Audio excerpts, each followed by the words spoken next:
अगर आप चाहते हैं कि अनीस फिल्म्स एंटरटेनमेंट के वीडियो सबसे पहले आप तक पहुंचे, तो हमारे चैनल को सब्सक्राइब जरूर करें और साथ में बेल आइकन को दबाना न भूलें। धन्यवाद।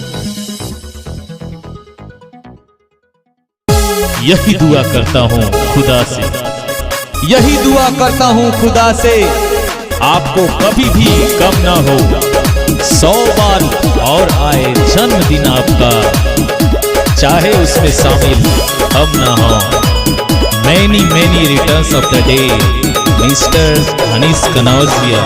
सब पर दुआ जिया लाखों बरस, पीर बाबा तोहरा पे कृपा करस, पीर बाबा तोहरा पे कृपा करस। सब पर दुआ जिया लाखों बरस, बाबा बड़ पति तुम पे कृपा करस।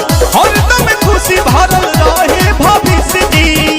हैप्पी बर्थडे बराइटर अनीस जी, हैप्पी बर्थडे बराइटर अनीस जी, हैप्पी बर्थडे बराइटर अनीस जी, हैप्पी बर्थडे बराइटर अनीस जी।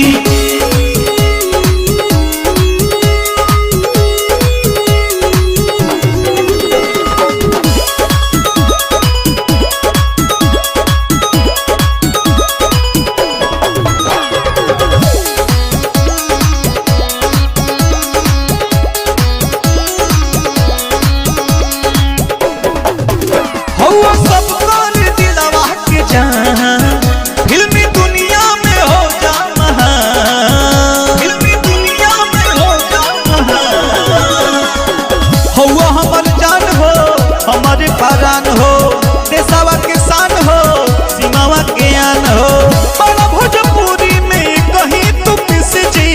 हैप्पी बर्थडे बराइटर अनीस जी, हैप्पी बर्थडे बराइटर अनीस जी, हैप्पी बर्थडे बराइटर अनीस जी, हैप्पी बर्थडे बराइटर अनीस जी।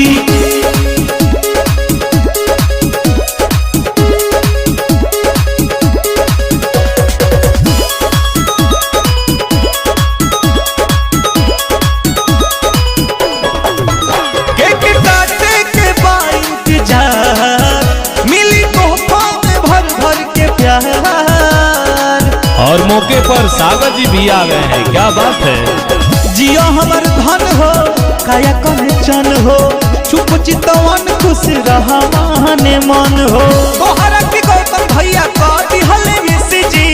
हैप्पी बर्थडे बराइटर अनीस जी, हैप्पी बर्थडे बराइटर अनीस जी, हैप्पी बर्थडे बराइटर अनीस जी, हैप्पी बर्थडे बराइटर अनीस जी। सब पर दुआ जिया लाखों बरस, पीर बाबा तोहरा पे कृपा करस, पीर बाबा तोहरा पे कृपा करस। सब पर दुआ जिया लाखों बरस, बाबा बड़ पति तुम पे कृपा करस। हरदम खुशी भरल रहे भविष्य जी। हैप्पी बर्थडे बराइटर अनीस जी, हैप्पी बर्थडे बराइटर